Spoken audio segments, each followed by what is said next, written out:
শুভ নববর্ষ। সবাইকে জানাই পয়লা বৈশাখের আন্তরিক শুভেচ্ছা। আজ আমরা কথা বলবো বাঙালির সবচেয়ে প্রাণের উৎসব পয়লা বৈশাখ নিয়ে। কেন এই দিন এত বিশেষ, এর পেছনের ইতিহাস কি, আর আজকের দিনে আমরা কিভাবে উদযাপন করি এই উৎসব, চলুন সবকিছু জেনে নিই একসাথে।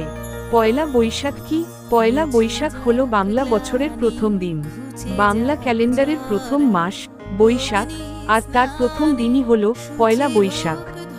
এই দিনটি শুধু একটি নতুন বছরের শুরু নয়, এটি একটি নতুন আশা, নতুন স্বপ্ন আর নতুন শুরুর প্রতীক। আপনি কি জানেন, বাংলা নববর্ষের সূচনা হয়েছিল মুঘল আমলে? সম্রাট আকবর কৃষকদের কর আদায় সহজ করার জন্য ইসলামিক চান্দ্র ক্যালেন্ডারের পরিবর্তে একটি সৌর ক্যালেন্ডার চালু করেন। এভাবেই শুরু হয় বাংলা সনের যাত্রা। পয়লা বৈশাখ মানেই চারদিকে উৎসবের রং। সকালে মানুষ নতুন পোশাক পরে মন্দিরে বা পূজাস্থানে যায়। হালখাতার মাধ্যমে ব্যবসায়ীরা নতুন হিসাব শুরু করেন। আর অবশ্যই থাকে মিষ্টি মুখ। বাংলাদেশে এই দিনটি বিশেষভাবে পালিত হয় মঙ্গল শোভাযাত্রা দিয়ে, যা ইউনেস্কোর সাংস্কৃতিক ঐতিহ্যের তালিকায় অন্তর্ভুক্ত। খাবারের কথা না বললেই নয়। পয়লা বৈশাখ মানেই ইলিশ মাছ আর পান্তা ভাত।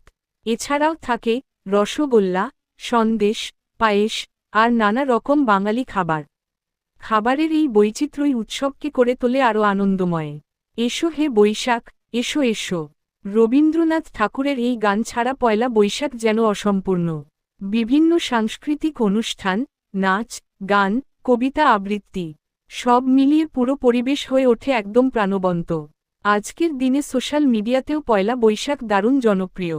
তবে যতই আধুনিক হই না কেন, এই দিনের মূল চেতনাটা কিন্তু একই রয়ে গেছে, একসাথে আনন্দ ভাগ করে নেওয়া।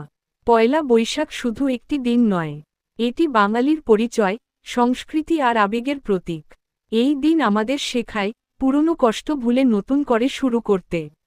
আবারও সবাইকে জানাই শুভ নববর্ষ। নতুন বছর হোক সুখ, শান্তি আর সমৃদ্ধিতে ভরা। ভিডিওটি ভালো লাগলে লাইক দিন, কমেন্ট করে জানান আপনি কিভাবে পয়লা বৈশাখ উদযাপন করেন। আর এমন আরও ভিডিও পেতে সাবস্ক্রাইব করুন আমাদের চ্যানেল। ধন্যবাদ। আবার দেখা হবে পরের ভিডিওতে।